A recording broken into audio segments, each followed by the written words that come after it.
Bueno, entonces, hoy noche vamos a ver el antirrealismo, ¿sí? Y el autor de este artículo es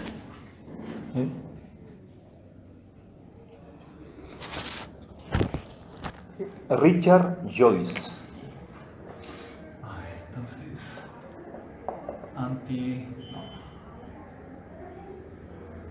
antirrealismo, Richard Joyce, ¿sí? Bien, este artículo es más complicado que el anterior, pero podemos decir que es una especie de secuencia, ¿sí? Lo primero que hace es definir esta corriente y ver variedades de la misma, ¿sí? Hace referencia a Cyril McCord, que vimos la semana pasada, y polemiza con él, ¿sí? Pero no sé qué edad tenga Richard.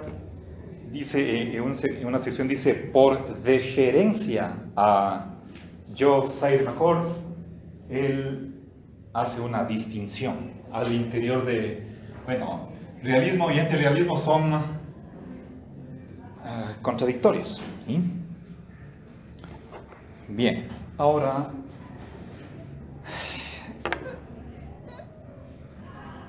a ver, Joyce, ¿sí?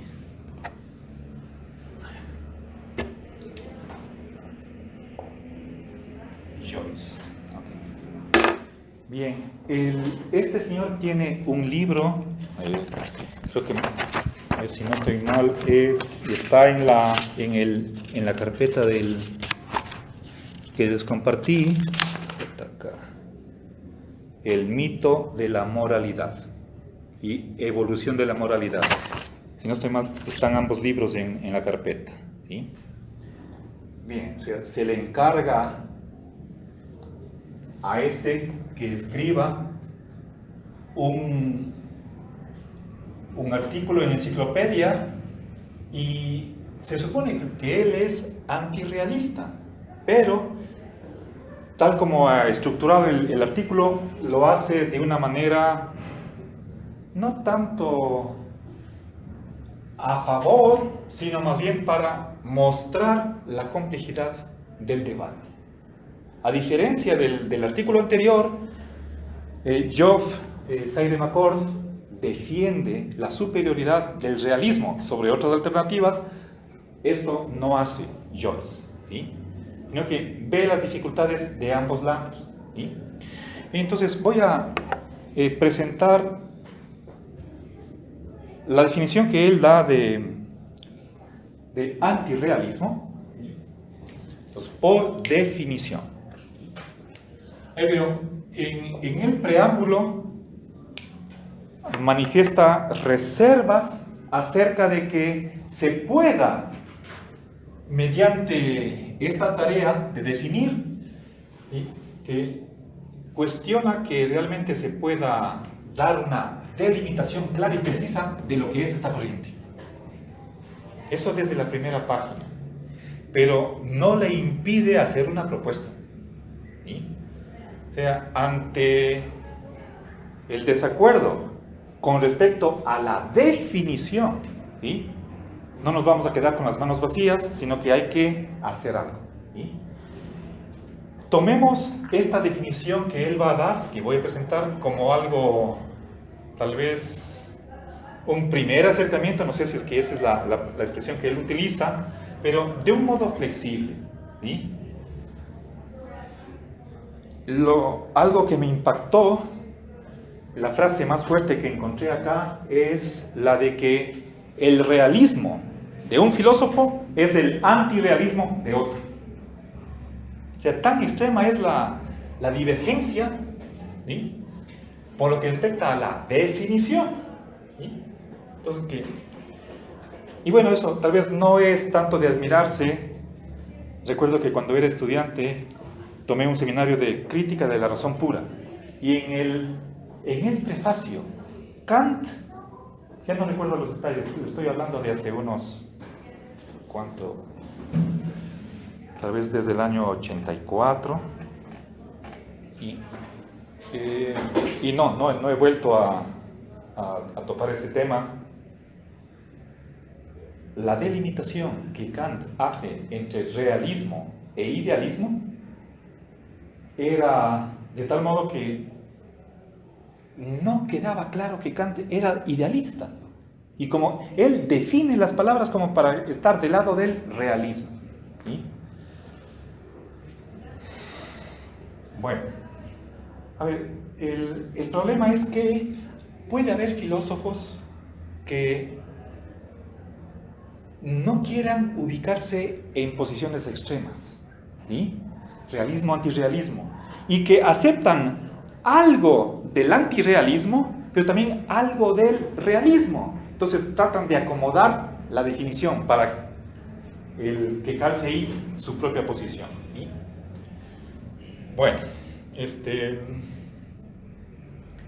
simplemente les quisiera de entrada advertirles que el primer problema con el que nos topamos es el de la definición de una corriente. ¿Sí? Y eso creo que puedo generalizar, no solamente en este caso, sino en cualquier otra definición filosófica. Bueno, ahora, Joyce acepta que, digamos, estamos en antirrealismo, que hay dos características con las que está de acuerdo con la definición que presenté la semana pasada. La una es el no cognitivismo y la segunda, la teoría del error. A ver, como variantes del antirrealismo. Geoff Seyre-McCord puso aquí punto final. Solamente hay dos posiciones antirrealistas. En cambio, Joyce aumenta una tercera, que es la de no objetivismo. ¿Sí? Debería haber escrito con verde. Bien, entonces, lo que hace el artículo es desarrollar cada una de estas corrientes como especificaciones de esta corriente más general. Pero veamos qué tienen en común todas ellas. ¿Sí? Entonces, primera cosa, podríamos decir que el antirrealismo es una disyunción entre estas tres tesis. Un antirrealista es o no cognitivista, o es un defensor de la teoría del error, o un no objetivista. ¿Sí? Ahora, por favor, aquí separemos estas dos palabras. No estoy hablando de terror. ¿Sí? Sí. Bien, tal vez aquí un punto. A ver, decía que... A ver. Ok.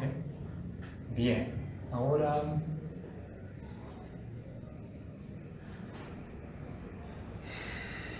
tienen en común en oponerse al realismo, ¿sí? Pero, a ver, estamos 1, 2, 3.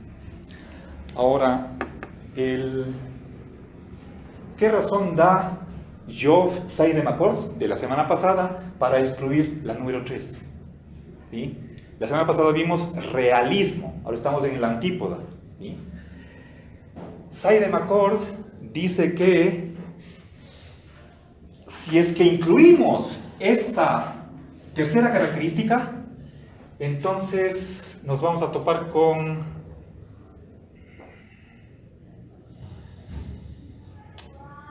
problemas para aceptar una posición psicologista. Por ejemplo, pensemos en el problema del dolor. ¿Sí? A ver, verán, antes de continuar quisiera aquí poner una característica, después voy a ampliar, ¿sí? De qué es el no objetivismo. ¿Sí? Pongamos aquí dependencia de la mente.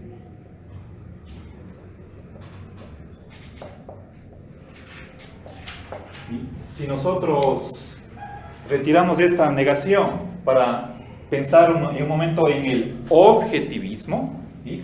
La palabra objeto se la contrapone a sujeto, ¿sí? Y el sujeto aquí básicamente, lo definitorio del sujeto es la mente, y después voy a ampliar sobre esto, ¿sí? Los objetivistas tradicionalmente creen que, bueno, por lo menos desde la modernidad, porque esta palabra también tiene otro sentido diferente en la escolástica, en la filosofía medieval. Objetivo es algo independiente del sujeto, ¿sí? Entonces el antirrealismo tiene que oponerse a eso. Ahora, pensemos qué pasa con dolor. ¿Existe el dolor? Si es que existe, ¿de qué modo? Independiente o no del sujeto. Pero con respecto a este problema ontológico, ¿sí? Deberíamos necesariamente, por definición, relacionar dolor con un sujeto. Si es que no hay alguien que sienta el dolor, no existe el dolor, ¿sí? Entonces, puede ser mi dolor o dolor de Hugo, de alguien. Si es que cortamos este lazo con el sujeto, desaparece el dolor. Entonces, la naturaleza de este fenómeno es psicológica. Y podemos, ahora, por supuesto, alguien puede sentir dolor en su pierna aunque esté amputada. Alguien puede creer que está enfermo, el hipocondríaco, aunque esté sano, ¿sí? Se va al doctor, él puede tener exámenes, el doctor le examina, no tiene nada, pero se siente enfermo. Es decir, me duele, ¿sí? Son casos en los que uno no es que trata de engañar, pero la sensación del dolor puede estar equivocada, ¿sí? Hay ahí un problema, ¿sí? Ahora, sí, pero si nos preguntamos en general, ¿sí? ¿El dolor qué es? ¿Sí? ¿Objetivo o subjetivo? ¿Cuál es nuestra posición con respecto al dolor? ¿Realista o antirrealista? Entonces, obviamente, esta tercera característica importa mucho para este problema. Según Sayre-McCord, si es que decimos que una posición realista, ¿sí?, tiene que afirmar la existencia independiente del sujeto, entonces la conclusión sería que una teoría psicológica del dolor, ya perdí el hilo. No sé si la conclusión lógica es que, por definición, estaría excluida esta teoría. A ver, voy a intentar de nuevo, ¿no? Si es que el dolor, ¿sí?, por definición, depende del sujeto, ¿sí?, es decir, no es objetivo, ¿sí?, entonces esa teoría psicológica, por definición, no sería realista. Y eso le parece a Sayre-McCord un resultado inconveniente. Es esa la razón por la cual Joyce discute, ¿sí?,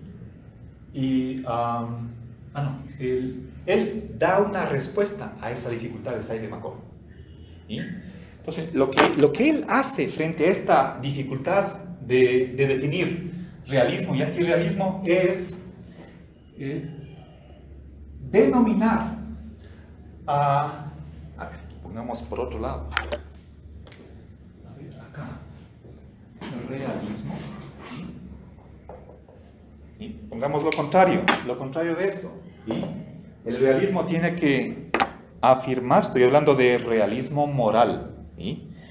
El realismo moral tiene que afirmar, tiene que ser cognitivista. Lo contrario de teoría del error, y ya voy a explicar más en detalle qué significa esa teoría, es una teoría moral, del éxito.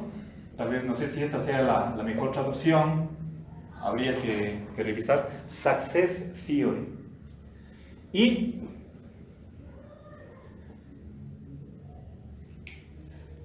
Estas dos se las va a llamar, según Joyce, realismo mínimo,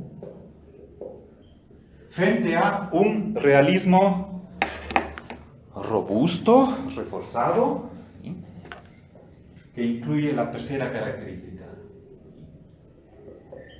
Aquí es la de objetivismo, ¿sí? Tradicionalmente, por realismo se ha comprendido aquella corriente que afirma la existencia independiente del sujeto. Eso es lo tradicional, ¿sí? Entonces, si es que por realismo entendemos el conjunto de estas tres características, eso no es simplemente realismo, sino un realismo fuerte, según Joyce, ¿sí?, Richard Joyce. ¿Ok? Bien. A ver.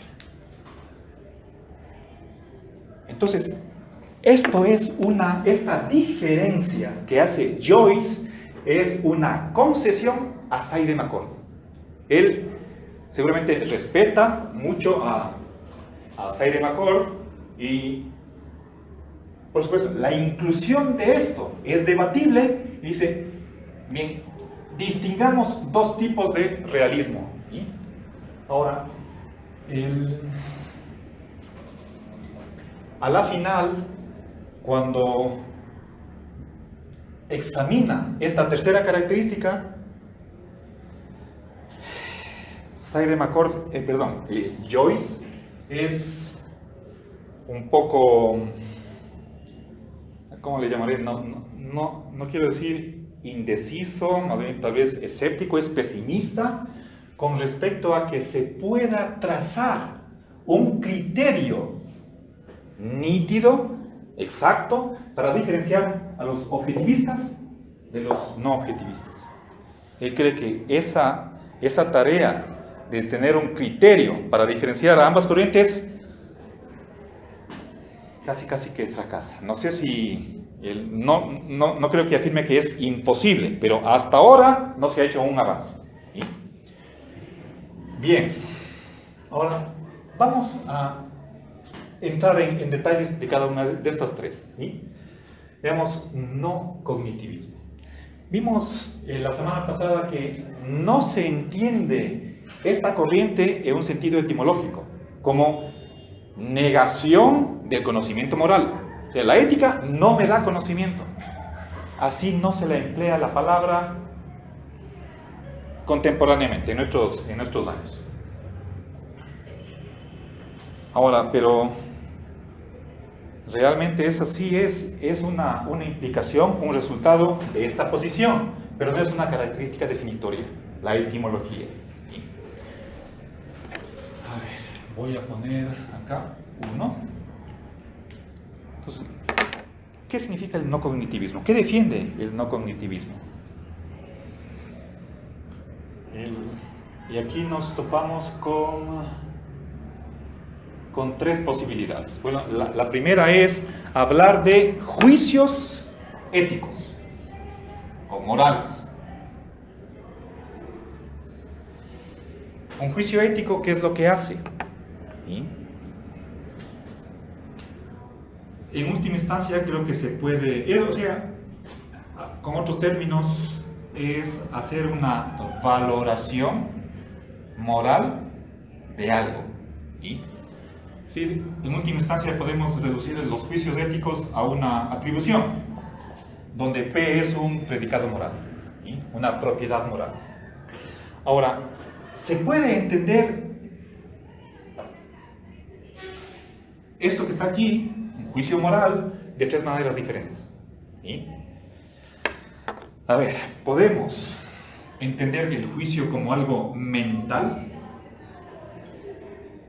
como una oración o como un acto del habla. ¿Sí? Voy a explicar la diferencia. A ver, si es que es algo mental, ¿sí?,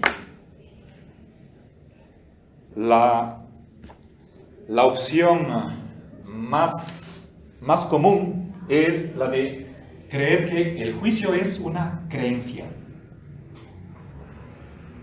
¿Okay? Si es que es oración, es algo lingüístico. ¿Sí? Puede ser algo escrito o algo hablado.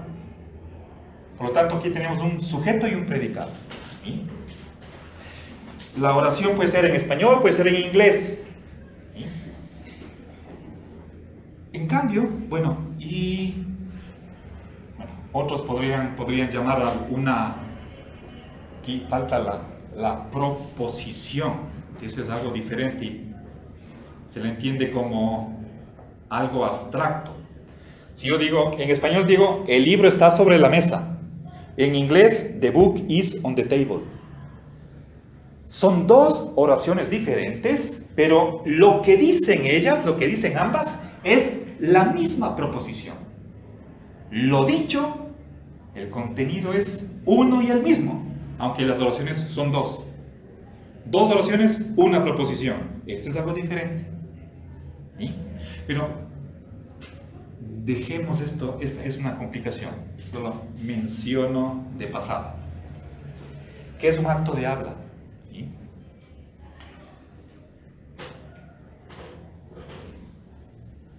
Aquí, cuando hablo de oraciones, sobre todo podemos pensar en la semántica. Es cuestión de significado. En cambio, acto del habla, esto es algo que se hace, que tiene un uso, ¿sí? Frente a un oyente. Entonces hay relación entre personas. Esto es pragmática. ¿Sí? ¿Para qué yo emito una oración? Yo puedo emplear una oración, como decir, la tortura es mala, con algún propósito. Puedo ordenar, ¿sí? O puedo expresar mi actitud. Esto es diferente. ¿Sí? Ahora, relacionemos otra vez, nuevamente, volvamos acá. ¿Qué hace el no cognitivo? ¿Cómo considera esta corriente no cognitivista a los juicios éticos? ¿Sí? El no cognitivismo niega, no acepta que un juicio ético sea una creencia. Se opone a eso. ¿Sí? ¿Qué pasa con las oraciones? Las oraciones no son aseverativas. ¿Sí? Una aseveración es lo que está aquí. La tortura es mala. ¿Sí? Puede ser negativa, ¿sí? No hay problema. Pero aquí lo que se quiere decir es, la idea es esta de que tenemos un objeto, puede ser una acción, una persona, una ley, una sociedad, a la cual le evaluamos positiva o negativamente desde el punto de vista moral. Eso es una aseveración. Los no cognitivistas están en contra de eso. Una oración ética no asevera nada. ¿Sí? Eso quiere decir que no se refiere a hechos. O si quieren ustedes, no se trata de hacer una predicación. Y finalmente, acá, ¿sí? Acto del habla.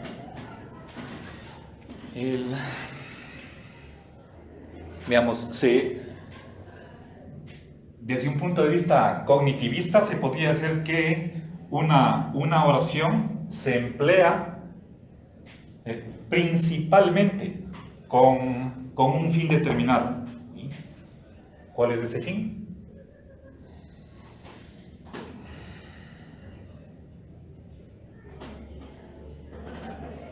El de registrar un hecho, ¿sí? O describir.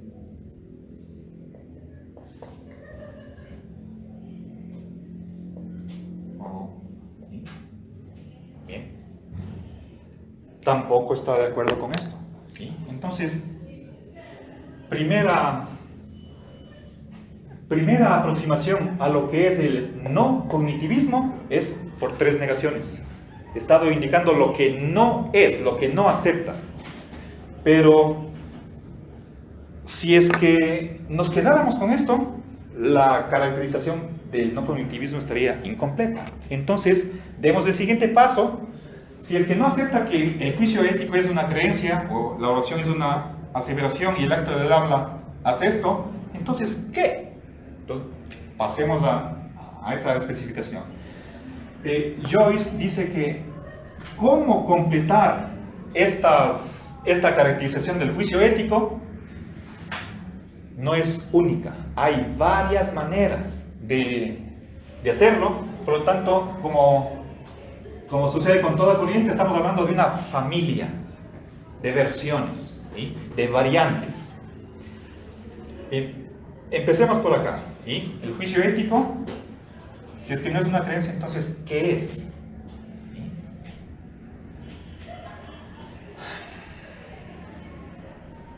Voy a empezar en otro orden. Este rato estoy un poco cansado, no tengo fresco el cerebro y no me vienen las ideas en el orden que quisiera. Voy a empezar por el último. Aquí voy a hacer una diferencia entre descripción y expresión.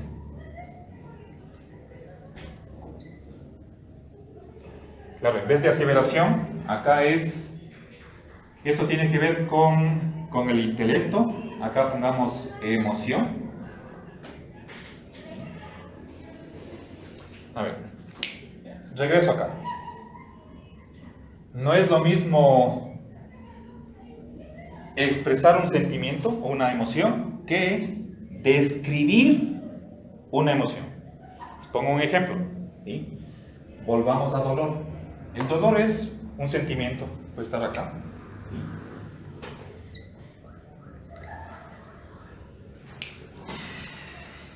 Es decir, en vez de creencia, en vez de creencia acá es un deseo. Veamos, no es lo mismo registrar un hecho o registrar una emoción. No es lo mismo decir siento dolor, ¿sí? Que decir ay, ay, ay. Entonces, aquí digo siento dolor.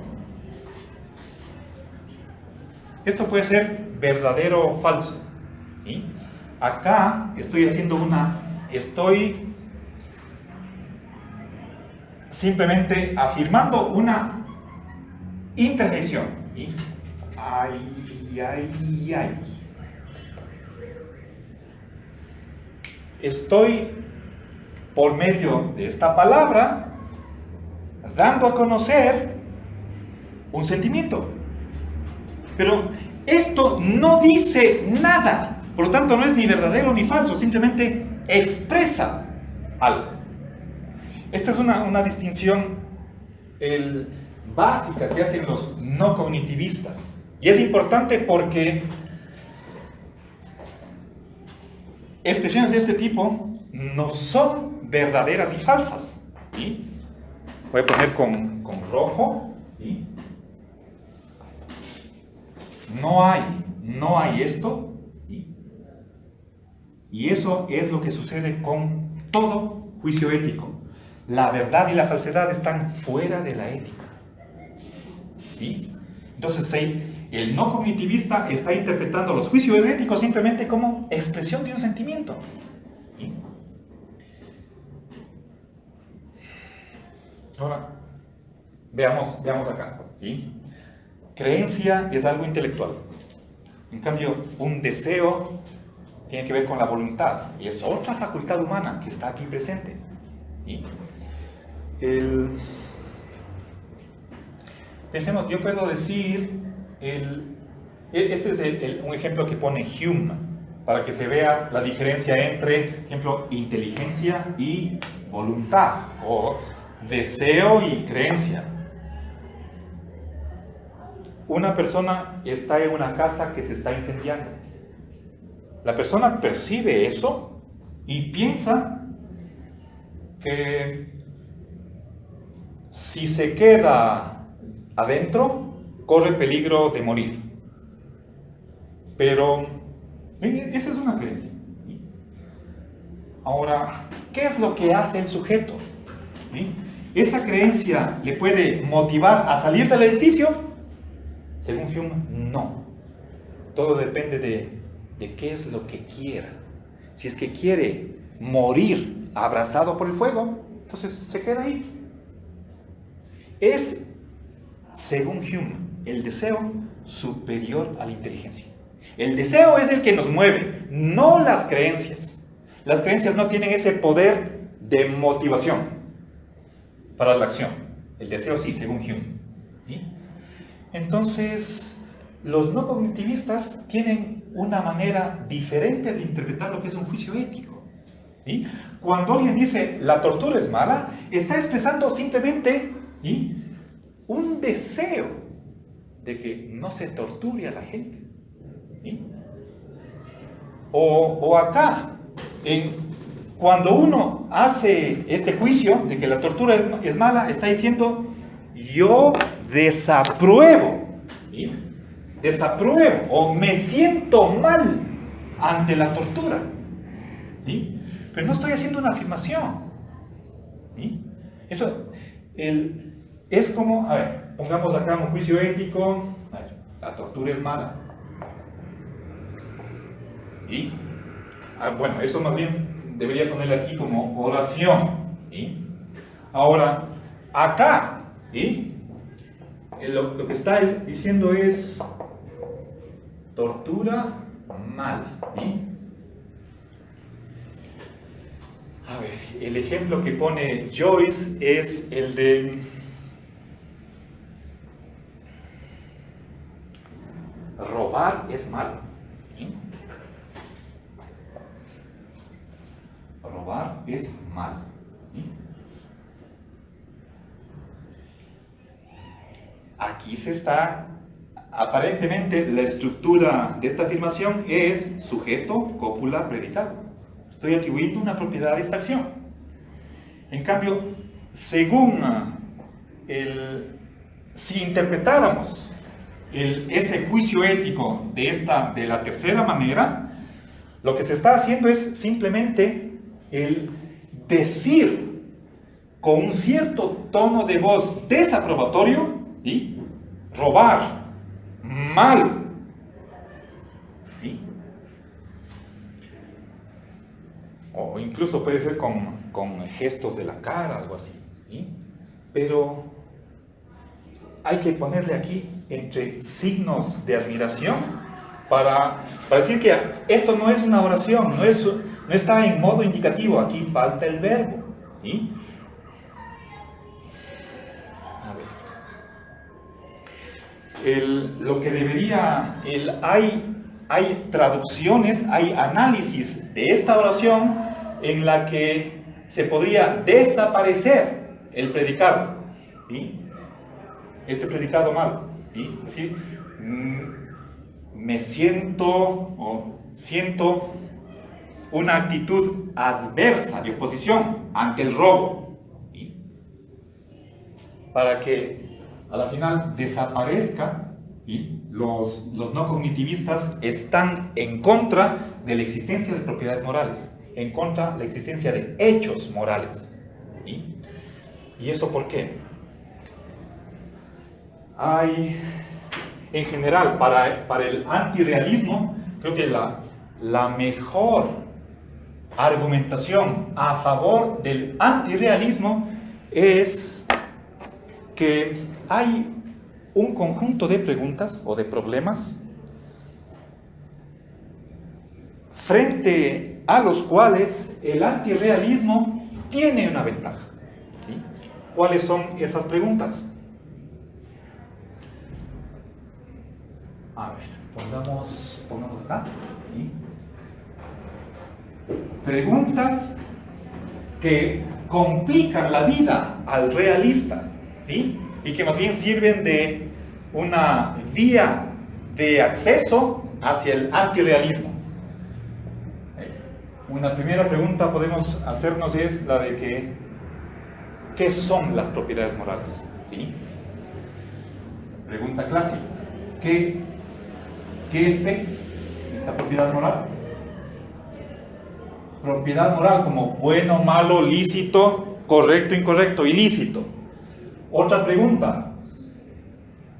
¿Qué relación tienen esas propiedades morales con las propiedades naturales? ¿Y? Relación con propiedades naturales.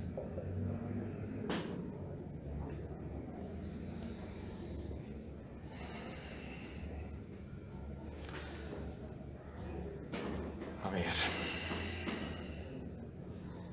Tal vez aquí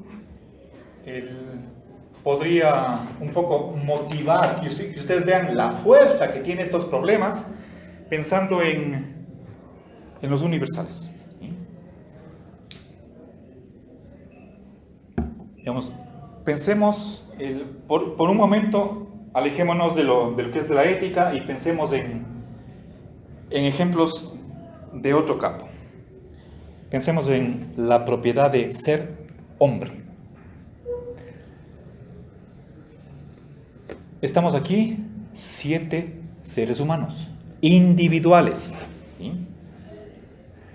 No hay una mujer, pero dentro del concepto de ser humano, se supone que tiene que tener género, o es masculino o es femenino. Nosotros tenemos una estatura, un peso, un color de pelo, una edad, papá y mamá. La propiedad de ser humano, hombre en general, no tiene ninguna de esas características. No tiene estatura. No podemos decir cuánto pesa. No tiene apellido. No tiene, bueno, debería tener papá y mamá, pero estamos hablando del universal hombre. No creo que tenga papá y mamá. No lo tiene. ¿Sí? Nosotros somos de carne y hueso. El ser humano tendrá carne y hueso, el universal. ¿Sí? ¿De qué nacionalidad es? Eso está indeterminado con respecto al universal. ¿Dónde está? ¿Cuál es su volumen?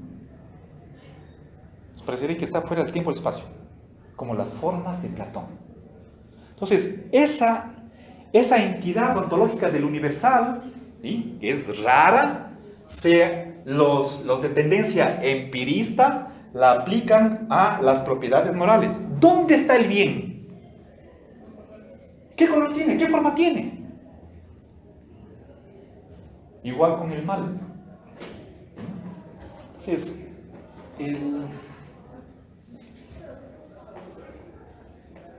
esto es un serio problema.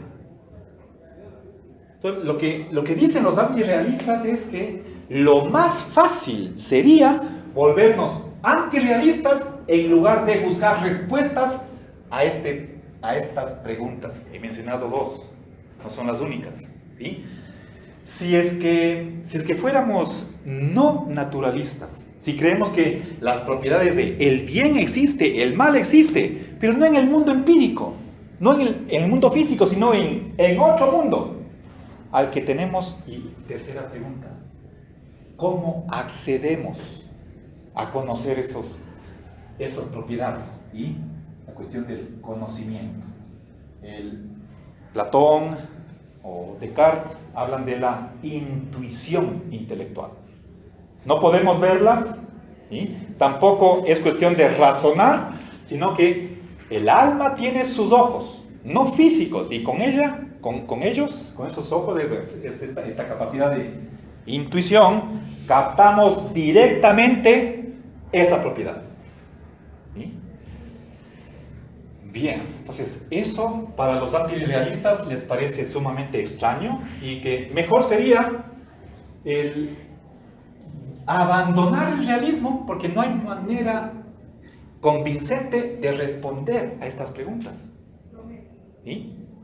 Entonces creo que esa es la motivación para llegar acá, al antirrealismo. ¿Sí? Y eso que digo con respecto a las propiedades también podríamos decir con respecto a los hechos morales. ¿Sí? Bien, ahora pasemos a la teoría del error. ¿Sí? A ver.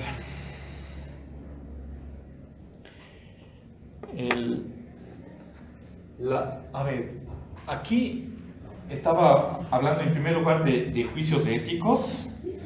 Hay un autor que habla de oración atómica moral. ¿Sí? Creo que vale la pena tener eso. Aquí tengo oración atómica moral. ¿Por qué atómica? Y porque una oración como por ejemplo la de la tortura es mala, esa es atómica, pero podemos decir, Juan cree que la tortura es mala. Eso ya no es una oración atómica. ¿Sí? Ahí hay dos verbos, por lo tanto oración compuesta, oración molecular. Según la teoría del error, toda oración atómica moral es falsa.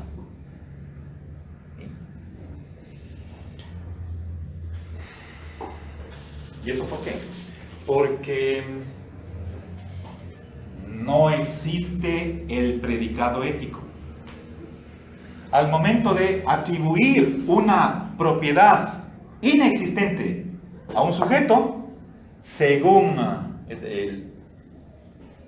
los que afirman esta teoría, uno de los primeros que formuló esta teoría es Mackie, ¿sí? La oración se convierte en falsa. Ahora, a ver, si quieren,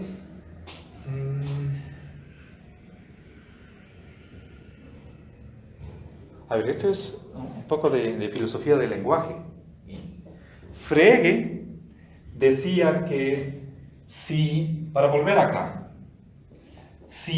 aquí tengo dos elementos, sujeto, predicado. Si uno de estos dos elementos no tiene significado, la oración carece de valor de verdad. Eso es Frege. En cambio, el Mackie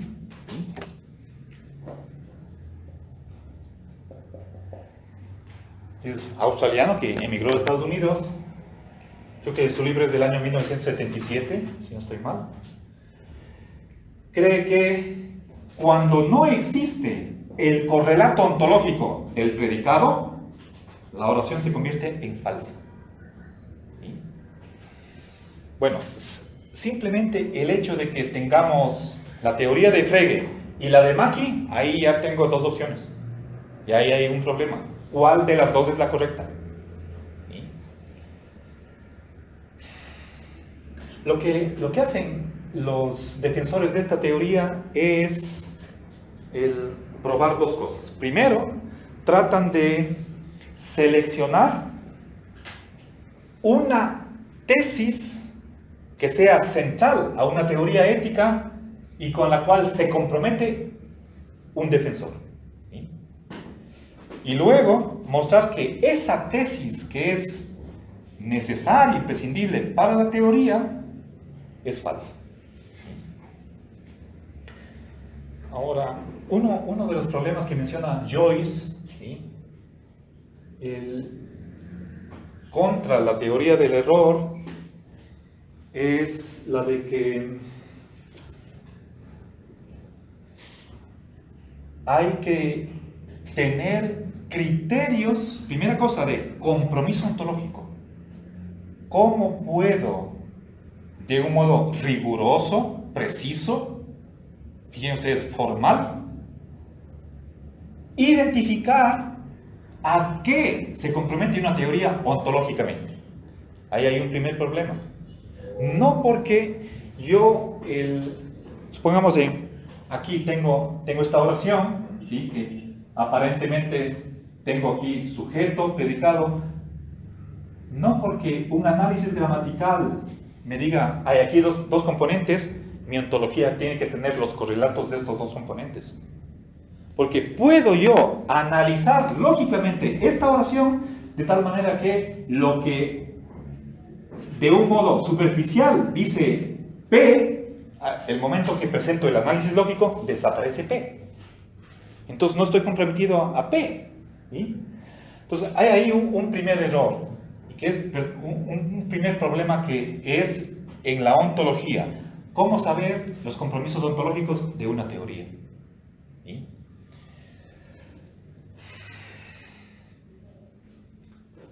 A ver, y bueno, pasemos finalmente al no objetivismo. ¿Sí? Decimos acá, no objetivismo significa depender de la mente. ¿Sí? ¿Depender qué? La existencia, que la existencia de una propiedad, de un ente, de un hecho, ¿sí? tenga una cierta relación con la mente. Aquí están dos palabras que han sido objeto de discusión. ¿Qué se entiende por mente? ¿Sí? Hay dos posibilidades. Una concepción más estricta, por mente se entendería el conjunto de los fenómenos mentales, ¿sí? Por ejemplo, creencia, deseo, emoción, sentimientos, ¿sí? Eso al interior del sujeto. Pero, entonces aquí, pongamos, fenómenos tales como la creencia, deseo, emoción, sentimientos. Por otra parte, y eso ya tal vez más indirectamente, por mente se podría pensar en teoría, un lenguaje, una cultura. ¿Sí? Entender mente en sentido amplio. ¿Sí? Entonces, aquí, o si quieren ustedes, sociedad.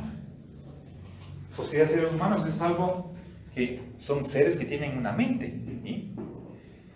Ahora, por otra parte, ¿qué es esta relación de dependencia? ¿Cómo entender?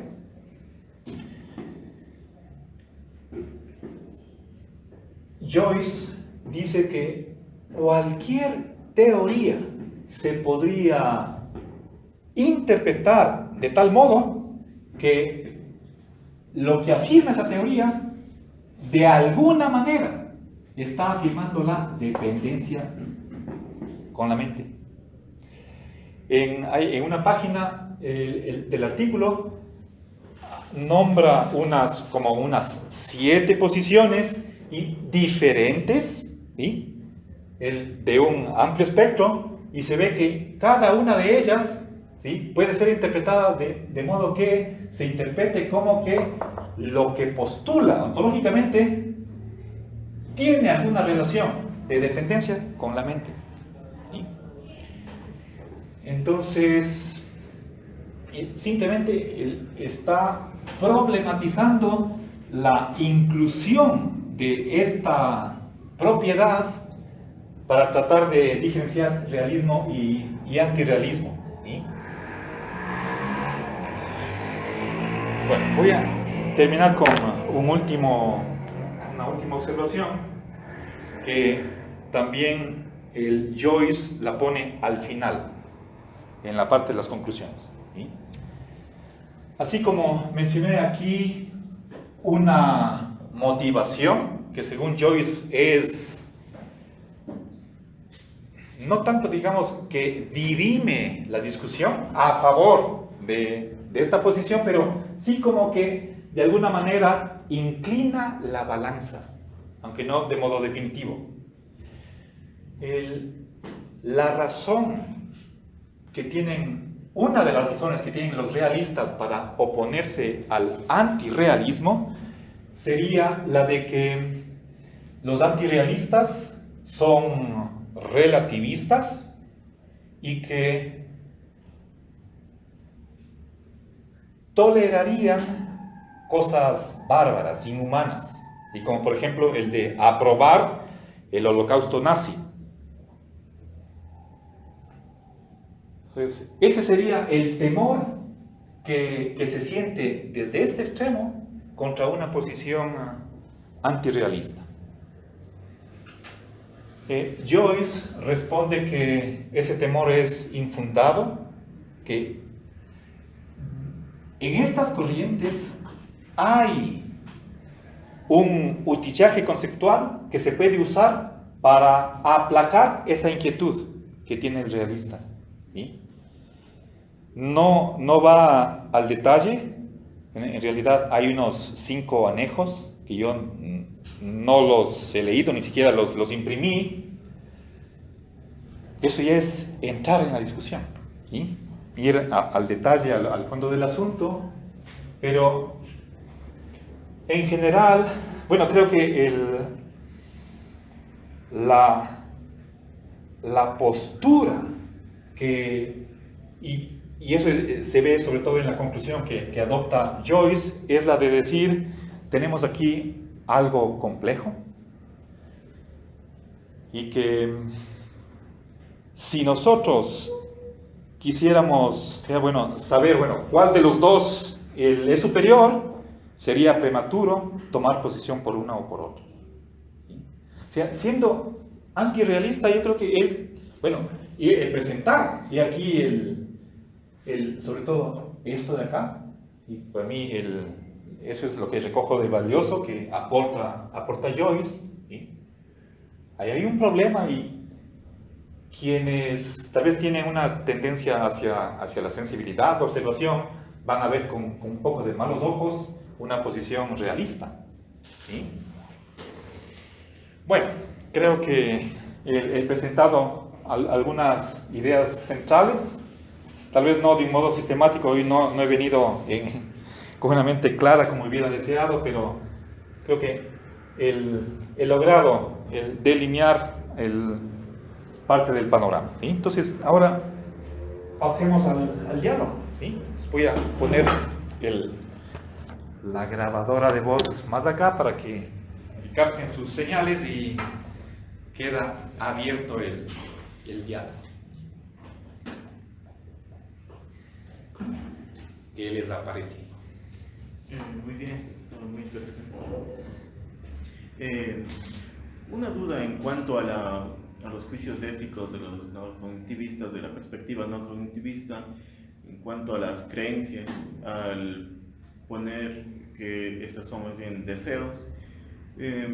Con respecto al ejemplo que ponía de la casa que se incendiaba y la persona que estaba dentro, aparte de que el deseo sea ese motor del accionar humano, podría ser más bien solamente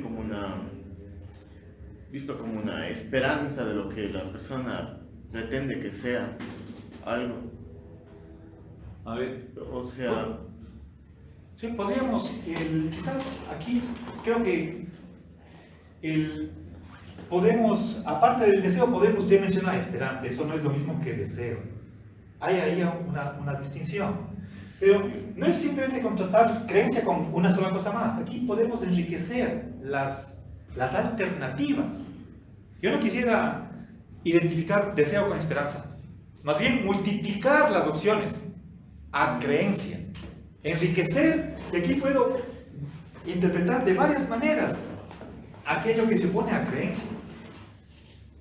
entonces podría, pero entonces más o menos calzar ahí Sí, la esperanza o sea, como una posición. sí, no necesariamente entendiéndola como deseo, sino como una segunda cosa o tercera cosa. ¿Sí? Entonces, el ser humano es riquísimo. Entonces, mientras más aristas, más aspectos tengan, mejor. Y no reducirle simplemente a inteligencia o voluntad. Y la esperanza podría ser vista como una emoción, un sentimiento. Un sentimiento o una actitud. Es una actitud. No sé si esta categoría es un poco más amplia. ¿Sí? Pero igual, o sea, no nos quedemos con que aquí debe haber, por ejemplo, 2 opciones, 3 o 6 o 12. Dejemos la lista abierta. Si usted cree que la esperanza es un elemento fundamental en la vida del ser humano, inclúyale y tal vez puede alrededor de eso armar una teoría. No le veo ningún problema.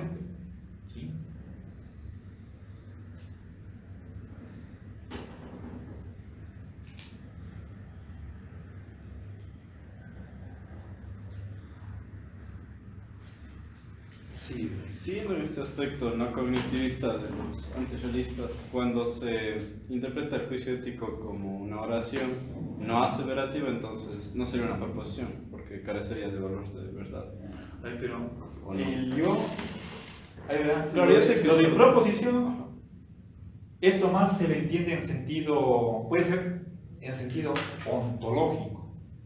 Y yo mencioné en mi exposición lo que dice la oración. Es una manera de entender la proposición. ¿Sí? Pero ese lo que dice El sentido. no en sentido freudiano. No. Más bien tiene que ver con el significado, según Freud. Eso es Sí. ontológico. ¿Sí? Pero en todo caso, la proposición no se la entiende en sentido lingüístico. ¿Sí? Obviamente, este es un término técnico. Viene del verbo proponer. ¿Ya? Tiene que ver con el contenido de la oración, con lo que afirma. Y eso no se queda en el lenguaje, sino que tiene que ver con la realidad. ¿Sí?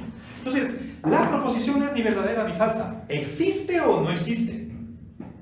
¿Es objetiva o subjetiva? ¿Sí? A ver, pero... Perdón. Puede haber un filósofo que le diga que la oración es derivada. Lo primero es, lo central es la proposición. Eso es simplemente un vehículo para comunicar. ¿Sí? Pero lo que es verdadero o falso es la proposición. Pero no aceptan todos eso. Entonces hay una discusión filosófica. Pero su problema, ¿cuál era? Eso que no sería tampoco una proposición. O sea, si se acepta, si uno entiende por proposición una oración con valor de verdad.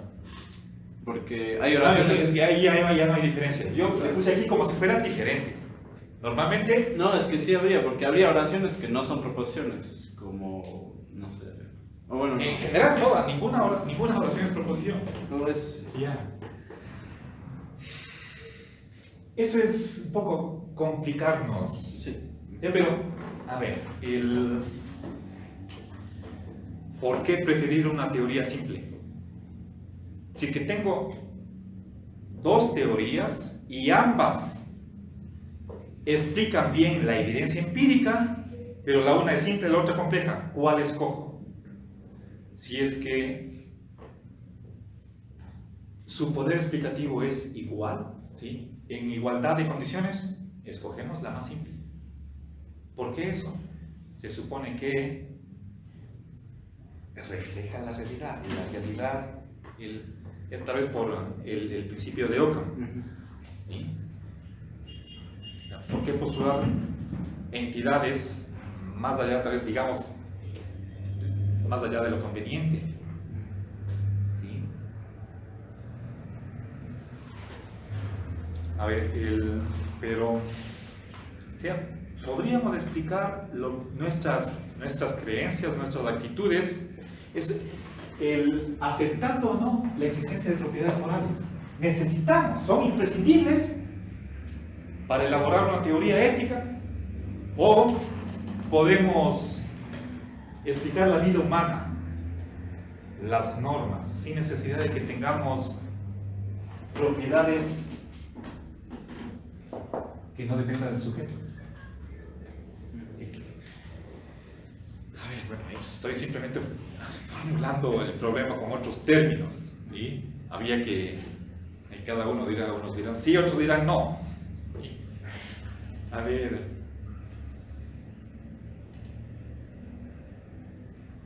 personalmente,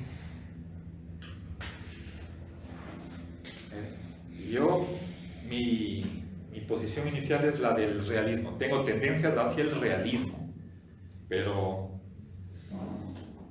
quiero ver si encuentro razones para confirmar eso o no.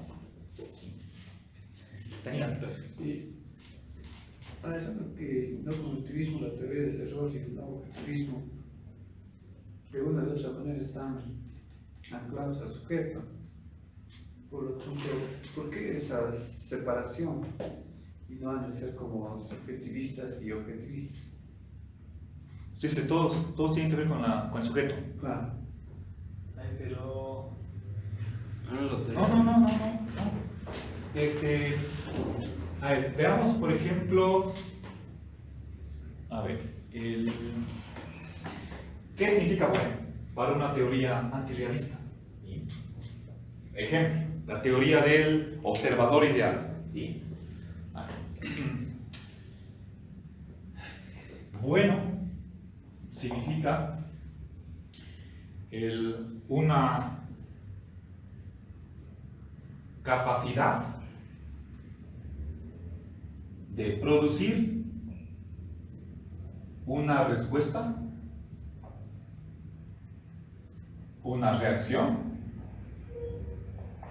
en un sujeto en ciertas condiciones. ¿Sí?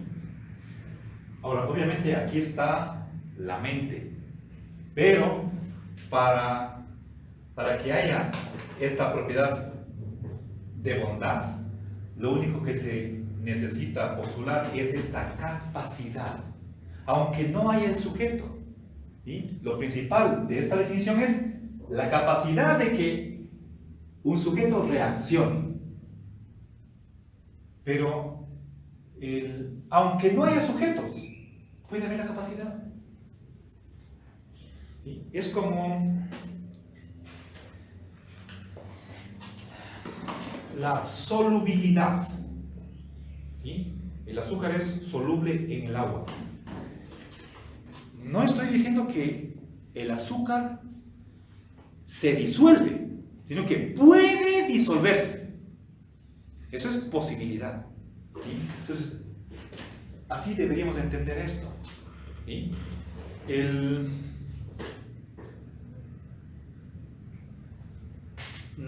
Una cosa es, a ver, se puede interpretar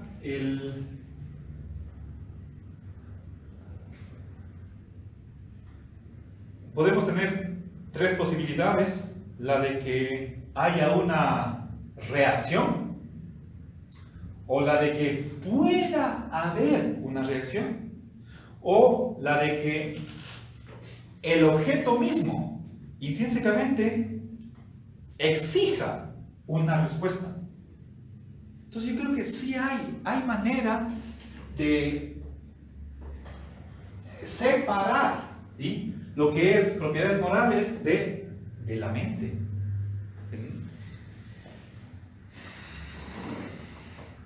¿Sí? A ver si es que... Pero verán, aquí estamos hablando de definición de una corriente. ¿Sí? El punto polémico era el tercero. Tradicionalmente se ha considerado que cuando hablamos de realismo, ¿sí?, por ejemplo, realismo en teoría del conocimiento, afirma la existencia del mundo independientemente del sujeto. Es decir, el realista tiene que ser objetivista. Pero eso fue tradicionalmente. Ahora en siglo XX aparecen filósofos que quieren disociar ambas. Es decir, renuncian al objetivismo y sin embargo quieren considerarse realistas. ¿Sí? Entonces, es decir, creer que las propiedades morales dependen de la mente y sin embargo eso es realismo. Entonces, hay un autor como Blackburn, ¿sí?, voy a ponerle por acá, Simon Blackburn.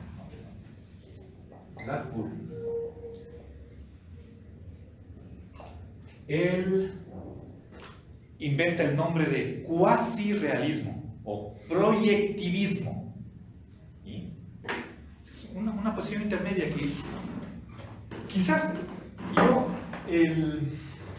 con Leonardo en nuestras discusiones, solemos creer que ante dos extremos la mejor solución sería una vía media. Y bueno, no tanto en un sentido aristotélico, de que solamente hay tres posiciones. Puede haber 5 posiciones, 2 extremos, una vía media y otras, pueden ser 2, pueden ser 7, que estén más cercanas a un extremo, pero sin ir al todo o nada. ¿Sí? Yo creo que en muchísimos casos no en todos, huyamos de los extremos. Tratemos de ver lo positivo que tienen ambos lados y vamos por una posición híbrida. Pero no en un 50%, 50%, sino tendiendo hacia un lado. Entonces, yo creo que en general el ser humano tiene una capacidad cognitiva que, dejando excepciones de lado, no se aparta de la realidad. Es decir, el antirrealista algo de razón tiene, también el realista. Entonces, hagamos una tercera posición, ¿sí?, que conjunte lo bueno que tienen ambas y movámonos ahí, en lo intermedio, pero acercándonos a un lado, ¿sí? No creo que en un eclecticismo tal vez barato o ingenuo de simplemente decir ambos tienen la razón, ¿sí? Y bueno, armemos una postura en la que ambos salen empate, ¿sí? No, yo creo que si formuláramos la pregunta en términos de o sí o no, tendríamos que tener una inclinación hacia un lado, ¿sí?, pero sin irnos al extremo. Pues bueno, tenemos que darle más pensamiento para tratar de resolver esto, ¿sí? ¿Algo más? Bueno, entonces no hay, entonces demos por terminado aquí.